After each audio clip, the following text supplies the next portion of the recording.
Daily Words of God. God creates Eve. Genesis chapter 2, verses 18 through 20. And Jehovah God said, "It is not good that the man should be alone. I will make him an helpmeet for him." And out of the ground Jehovah God formed every beast of the field, and every fowl of the air, and brought them to Adam to see what he would call them. And whatever Adam called every living creature, that was the name thereof. And Adam gave names to all cattle, and to the fowl of the air, and to every beast of the field. But for Adam there was not found an helpmeet for him. Genesis chapter 2, verses 22 and 23. And the rib, which Jehovah God had taken from man, made he a woman, and brought her to the man.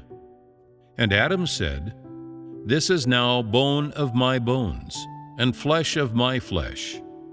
She shall be called woman, because she was taken out of man." There is one key line in this part of Scripture. Whatever Adam called every living creature, that was the name thereof. So who gave all living creatures their names? It was Adam, not God. This line tells mankind a fact. God gave man intelligence when he created him. That is to say, man's intelligence came from God. This is a certainty. But why? After God created Adam, did Adam go to school? Did he know how to read? After God made various living creatures, did Adam recognize all of these creatures? Did God tell him what their names were? Of course, God also did not teach him how to come up with the names of these creatures. That is the truth. How then did Adam know how to give these living creatures their names, and what kind of names to give them? This is related to the question of what God added to Adam when he created him. The facts prove that when God created man, he added his intelligence to him. This is a key point, so listen carefully. There is also another key point that you should understand. After Adam gave these living creatures their names, these names became set in God's vocabulary. Why do I mention this? Because this also involves God's disposition, and this is a point I must expound on further. God created man, breathed life into him, and also gave him some of his intelligence, his abilities, and what he has and is. After God gave man all of these things, man was able to do some things independently and think on his own.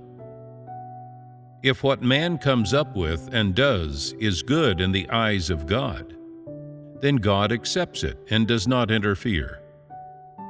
If what man does is right, God will let it stand. So what does the phrase, "whatever Adam called every living creature, that was the name thereof," indicate? It indicates that God did not see fit to alter any of the names given to the various living creatures.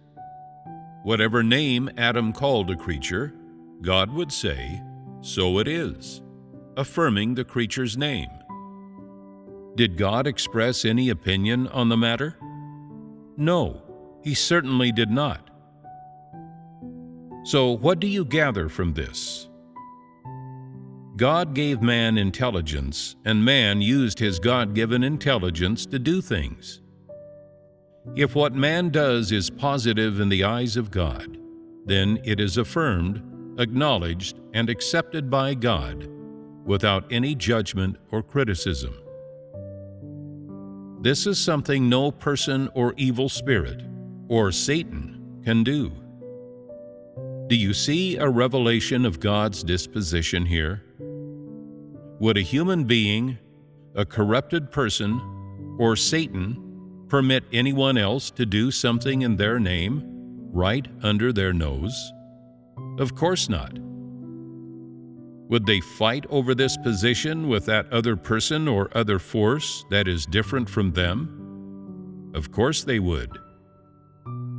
If it were a corrupted person or Satan who was with Adam at that time, they would have certainly repudiated what Adam was doing.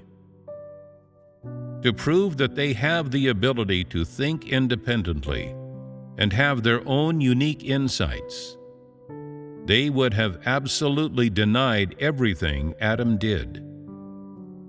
You want to call it this? Well, I'm not going to call it this. I'm going to call it that. You called it Tom, but I'm going to call it Harry. I have to show how clever I am. What kind of nature is this? Is it not wildly arrogant? And what of God? Does He have such a disposition? Did God have any unusual objections to what Adam was doing? The answer is unequivocally no. Of the disposition God reveals, there is not the slightest hint of argumentativeness, arrogance, or self-righteousness. That much is clear here.